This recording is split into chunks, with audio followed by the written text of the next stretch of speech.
சேலம் மாவட்டம் தீவட்டிப்பட்டி மாரியம்மன் கோயிலில் திருவிழாவில் இரு தரப்பினரிடையே மோதல் ஏற்பட்டுள்ளது. அங்குள்ள கடைகளுக்கும் தீ வைக்கப்பட்டுள்ளது.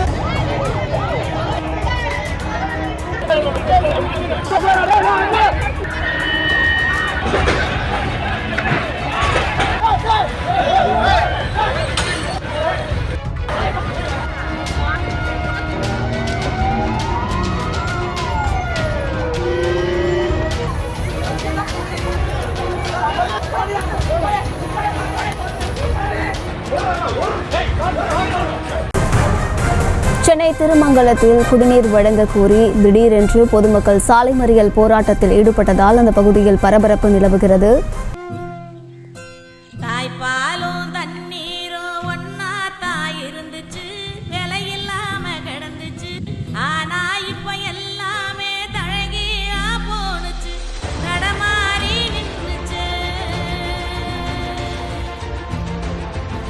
அண்ணன் சீமான் அவர்களுடைய வார்த்தை தான் நமக்கு இப்போ ஞாபகம் வருது. ஏன்னா வந்து அவருடைய கருத்தியல்கள் நம்ம மாறுபாடு இருக்கலாம், அரசியல மாறுபாடு இருக்கலாம். ஆனா அந்த இயற்கை குறித்து பேசுறாரு இல்லையா, என்ன பேசுவாரு? இந்த நிலமானது அனைத்து உயிர்களுக்குமானது. தண்ணி வந்து நீ பாட்டில்ல வாங்கி குடிச்சிருவ, போத்தல்ல. ஆனா ஆடு மாடு சிட்டுக்குருவி என்ன செய்யும்? பட்டுப்பூச்சி என்ன பண்ணும்? அப்ப என்ன பண்ணும்? நீ வீட்டு வாசல்ல தண்ணி வைக்கணும். இதோ செத்து போச்சு, அது கூட செத்து போயிடும். பாம்பு கொத்தத்தானே வரும். ஒரு பின்னாடி அப்படியே போயிட்டு அவர் திரும்பி பார்த்து தண்ணி வச்சிருக்கிறாரு, அதை ஏதோ கேட்குதுன்னு நினைச்சு திறந்து அப்படி போத்தலை குடிச்சு தண்ணியை குடிச்சிட்டு போகுது. அணில் வலைவழியில இருக்கு, நீங்க என் தம்பியெல்லாம் பார்த்துருக்கலாம். அணில் அப்படியே பின்னாடியே போகுது. அவர் பாவமா அப்படியே 2 காலில் அப்படியே ஓடுது. அவர் அப்படியே திரும்பி பார்த்து தண்ணியை திறந்து அப்படி குடிச்சிட்டு அப்படியே ஓடுது. பாலா போன இந்த மனித சமூகம் இருக்கே, தான் வாழ்வதற்கு எல்லாத்தையும் அடிச்சிருச்சு. பணாத பயல்களா, எதுக்குல என்னை பார்க்க இங்க வந்து உட்கார்ந்துருக்கீங்க? இல்ல இன்னும் கொஞ்ச நாள் இந்த உலகமே அழிய போகுதுல. நீங்க எல்லாம் கட்டமுன்னா குட்டிச்சோரா நாசமத்து போக போறீங்க எல்லாரும். இந்த உலகத்துல உழவன் கிழவன் 2 பேர் தவிர எல்லாம் சாவ போறாங்க. அப்ப நீங்க என்ன கேட்க தேவாங்க போயில நான் செத்து 400 வருஷம் ஆச்சுல. ஸோ இதெல்லாம் நம்ம வந்து கொஞ்சம் பார்த்து இயற்கையை வந்து பாதுகாக்கணும். இந்த பூமி அனைத்து உயிர்களுக்குமானது. இது ஒரு சங்கிலி தொடர். அது இருந்தாதான் நம்ம இருப்போம், நம்ம இருந்தாதான் அது இருக்கும் அப்படின்ற மாதிரி ஒரு சங்கிலி தொடர். அதனால எல்லாரையும் உங்களையும் பாதுகாத்துக்கங்க, உயிரினங்களையும் பாதுகாத்துக்கோங்க. ஓகேங்களா? இங்க மனுஷங்க உயிரோட இருக்கணும்னா இந்த பறவைகளும் இங்க உயிரோட இருக்கணும். மொழி இல்லை, மதம் இல்லை, யாரும்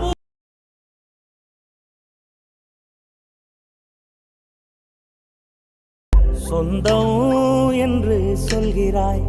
அடுத்தபடி என்ன பாத்தீங்கன்னா, சேலத்துல வந்து ஒரு ஜாதி கலவரம்.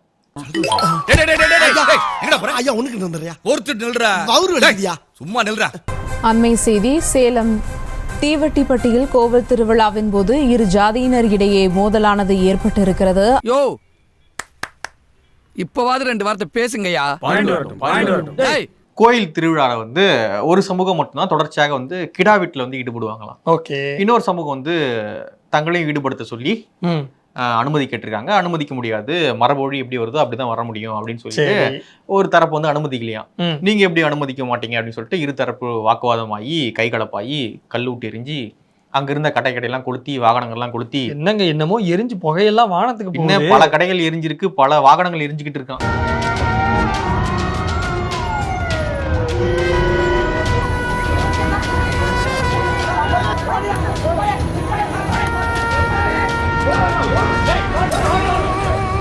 இங்கு வழிபாட்டு உரிமை தொடர்பாக இரு சமூகத்தினருக்கு இடையே கடந்த சில நாட்களாக மோதல் நிலவி வந்ததாக கூறப்படுகிறது. இந்நிலையில் கோயிலுக்கு புதனன்று சென்ற ஒரு தரப்பினர் தங்கள் படையலை அம்மன் முன் வைக்குமாறு வலியுறுத்தியதாகவும் இதற்கு மற்றொரு தரப்பினர் ஆட்சேபம் தெரிவித்ததாகவும் கூறப்படுகிறது.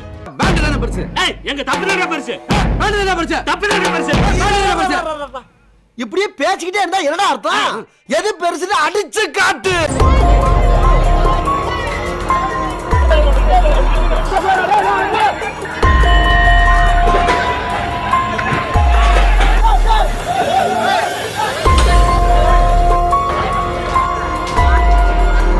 இதனால் மீண்டும் தகராறு ஏற்பட்டு போலீசார் கோயிலை இழுத்து பூட்டினர். அப்படி ஒரு சாதி கொடுமை தீண்டாம அதை மாற்றிட பாடுபட்டு வெற்றி கண்ட இயக்கம் தான் நம்முடைய திராவிட இயக்கம் என்பதை யாரும் மறந்துவிட முடியாது. உனக்கெல்லாம் மானம் சூடு சொரணை ஈனம் எதுவுமே கிடையாதா? சோறு தானே திங்கிற. அரசியல் வந்துட்டா மானம் ரோஷம் இதெல்லாம் பார்க்கக்கூடாது, அப்படி இருக்கிறவன் அரசியல் இருக்க முடியாது, பொது வாழ்க்கையில் இருக்க முடியாதுன்னு அடிக்கடி சொல்வார். யுவரான குற்றவாளியே 1 லட்சம் இல்லை 2 லட்சம் வாங்கியிருக்கிறேன் என்று ஒப்புக்கொண்டு விட்டார். ஆகையால் தாமதிக்காமல் தண்டனையை உடனே வழங்குமாறு தாழ்மையுடன் கேட்டுக்கொள்கிறேன் யுவரான, தாழ்மையுடன் கேட்டுக்கொள்கிறேன். இதையடுத்து ஒரு சிலர் சேலம் பெங்களூரு நெடுஞ்சாலையில் திரண்டு அங்கு நின்றிருந்த எதிர்த்தரப்பினர் மீது கற்களை வீசினர். பதிலுக்கு அவர்களும் கற்களை வீசியதால் சம்பவ இடமே போர்க்களம் போல மாறியது.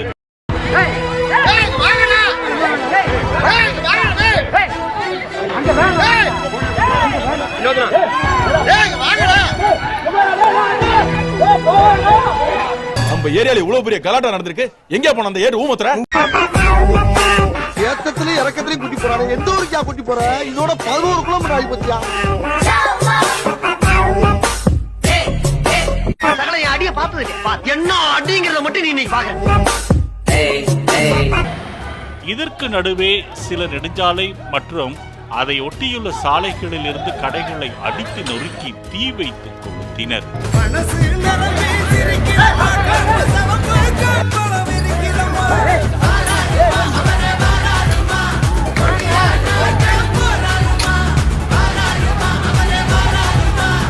இந்த ஊரோட பேரை பத்தியா? சேலம் மாவட்டம் தீவட்டிப்பட்டி. தீவட்டிப்பட்டி. தீ வச்சுட்டானுங்க. என்னங்கடா இது?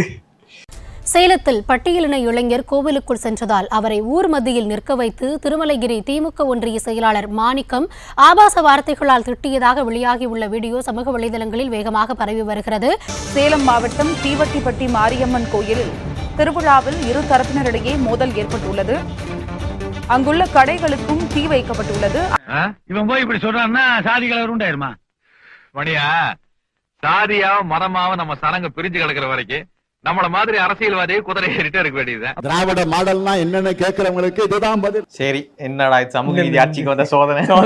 சாதி பிரச்சனை தீரவே தீராதா? ஓ, அப்ப இந்த ஜாதி கருமாந்திர தொழிச்சோம்னா ஜனங்க நிம்மதியா இருப்பாங்க போல இருக்கா? ஜனங்க நிம்மதியா இருப்பானுங்க, நாம தான் சோத்துக்கு டிங்கி அடிக்கணும். எப்ப பார்த்தாலும் அங்க ஒரு பிரச்சனை, இங்க ஒரு பிரச்சனை, இப்படியே வெட்டிக்கிட்டே இருந்தா என்னைக்கு நம்ம நாடு வல்லரசு பூமியா மாறுறது? இப்படி எப்ப பார்த்தாலும் அடிச்சுக்கிட்டு தொலைஞ்சிங்கன்னா இந்தியா எப்படி வல்லரசாகும்?